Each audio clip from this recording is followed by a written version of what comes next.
مسلمان تو جب تک زنا کے اڈے آباد کرتا رہے گا، جب تک تو حرام کھاتا رہے گا، جب تک تو عورتوں پر پاپ کی نظر ڈالتا رہے گا، جب تک تو ناپاک گھومتا رہے گا، جب تک تو کھڑے ہو کر پیشاب کرتا رہے گا، جب تک تو ان علماء ربانیین نائب رسول سے بغض اور حسد کرتا رہے گا، اللہ اکبر، جب تک تو اپنے ماں باپ کو بے حرمتی کی نظر سے دیکھے گا، ان کو چلائے گا، ان پر چیخے گا، ان کی بے ادبی کرے گا، ان کی بے حرمتی کرے گا، ہاں اپنی جوانی کے غرور کے اندر، اپنی جوانی کے نشے میں تیرا نام عبد الرحمن، عبد السلام، عبد المصطفیٰ تو ہوگا، لیکن تیرا کردار مسلمانوں جیسا نہیں۔ تو صبح کر رہا ہے مشرکوں کی طرح، یہود اور نصارہ کی طرح، تو چہرہ بنا رہا ہے یہود اور نصارہ کی طرح۔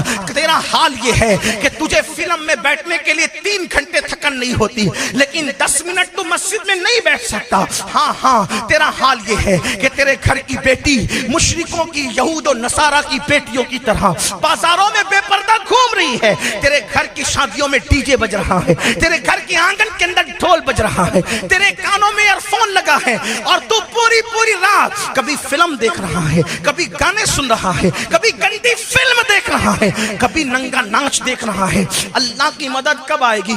بلکہ جب قوم اللہ کی نافرمان ہوتی ہے تو پھر اللہ رب العزت کافروں کو خود کھڑا کرتا ہے، اٹھو مارو ان کا فاسقوں کو۔ میں ایسے نہیں کہہ رہا ہوں، ہلاکو اور چنگیز خان کا نام سنا ہے، اس دور کا کوئی ظالم ہلاکو چنگیز کے برابر ہے، سوچ بھی نہیں سکتے۔ ہلاکو اور چنگیز، ان کے بارے میں آپ سوچ نہیں سکتے۔ ہلاکو چنگیز نے جب مسلمانوں پہ حملہ کیا ہے، کئی دنوں تک دجلہ میں پانی نہیں صرف خون نظر آتا، دریا میں خون نظر آتا، اور سر مسلمانوں کی کھرپڑیوں میں شراب پیتے تھے وہ لوگ۔ لائبریریاں انہوں نے جلا کر کے پانی میں بہائی تھی۔ مسلمانوں کی بیٹیوں کے ساتھ وہ ظلم کیا ہے کہ کبھی وقت ہو، یہی عنوان ہو تو اس پر تفصیلی گفتگو، لیکن میرا عنوان وہ نہیں۔ اتنا ظلم کیا۔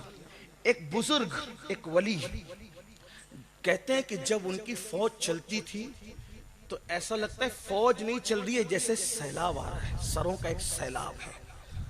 اس ولی نے سوچا کہ میں مقابلہ کروں گا ان کا۔ تو جب وہ مقابلے کے لیے گئے تو دیکھا کہ نہیں، میں مقابلہ نہیں کر سکتا۔ آپ ولی ہو کے نہیں کر سکتے؟ کہ ان کے سروں پر ولیوں کی روحیں ہیں۔ کن کے سروں پر؟ ان کافروں کے، چنگیز اور ہلاکو کی فوج کے سروں پر ولیوں کی روحیں، ولیوں کی روحیں۔ اور وہ روحیں تڑپ تڑپ ان کو کہتی ہے، اے کافروں، ان فاسق فاجروں کو قتل کرو، کیونکہ یہ مسلمان نہ رہے، فاسق فاجر ہو گئے، شراب پی کر فاسق ہو گئے، زنا کر کے فاسق۔ یہ جتنی میری قوم تک میری آواز پہنچ رہی ہے، یہ تو نیک لوگ اللہ والے بیٹھے ہوئے ہیں، لیکن آپ سے کہتا ہوں ہر آدمی اپنے آپ کو بہتر جانتا ہے، میں بھی اور آپ بھی۔ اپنے من میں ڈوب کر سوچو کہ کتنے مسلمان ہو۔ اسلام کہاں ہے ہماری زندگی میں؟ تجارت سے لے کر نماز تک کون سے ہم مسلمان ہیں؟ ہمارے اندر اسلام کتنا ہے؟ ایک یہودی عیسائی جھوٹی قسم کھانے میں، حضرت اگر یہودی کو کہہ دو موسیٰ کی قسم کھائیں، یا وہ عیسائی سے کہہ دو عیسیٰ کی قسم کھائیں، وہ نہ کھائیں گے۔ اور تم 10 روپے کی سبزی اور 200 روپے کی چپل بیچنے کے لیے اللہ کی جھوٹی قسم کھاتے ہو۔ کتنے مسلمان ہو؟ ہنسنے کی بات نہیں۔ ہاں، یہودی اپنا مذہب کسی لڑکی کی بنیاد پہ چھوڑنے کو تیار نہیں، عیسائی اپنا مذہب کسی لڑکے کو دیکھ کر چھوڑنے کو تیار نہیں۔ اور یہ مسلمانوں کا حال ہو گیا کہ اگر کوئی لڑکی خوبصورت نظر آئے تو اپنا مذہب بھی اس کے قدموں میں رکھتے۔ تو کیا ہلاکو چنگیز خان سے زیادہ ظالموں کا تمہیں انتظار ہے؟ اور ان لڑکیوں کا حال یہ ہو گیا جو کنیزان فاطمہ کہلاتی ہے، اگر کوئی خوبصورت اور مالدار نظر آ گیا تو اس کے قدموں میں مذہب رکھ دیا۔ یاد رکھنا، مذہب کا کھلواڑ کرنے والوں کو زیادہ دن تک خوشی دیکھنا نصیب نہیں ہوتی۔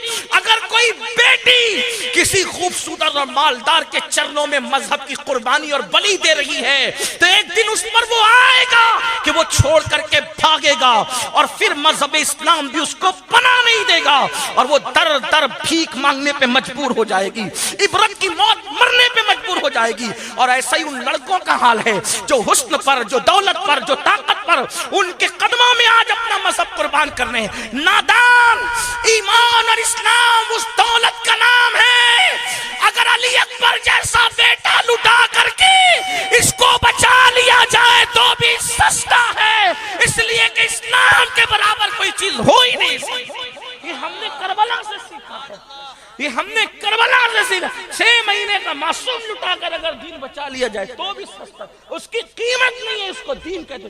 تم لڑکے اور لڑکیوں کے قدموں پہ دین قربان کر رہے ہو، تو یہ ان ظالموں جیسا تو ہم سوچ بھی نہیں سکتے. مگر وہ ظالم آئے کیوں تھے؟